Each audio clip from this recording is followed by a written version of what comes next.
wala talaga kayong ibinulsa or meron? Wala. Kaya nga, gaya ng sinabi, gaya nga ng unang tanong kanina.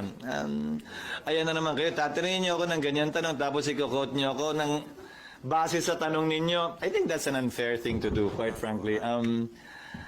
If I have never had, no single case has ever been filed against me in my 27 years in government. Lakas ng loob ng reporter na yun na magtanong, ah. Alright. Tama lang yun. Eh, di ba nga sinasabi, 1% lang din naman yung hinahabol nila ron kung saan napunta yun. Eh, kung balikta rin naman natin, reverse psychology ka nga.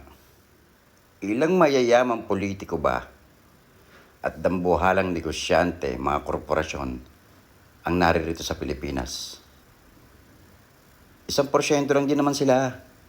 Pero ang apektado niyan, 99% ng mamamayang Pilipino. Di ba?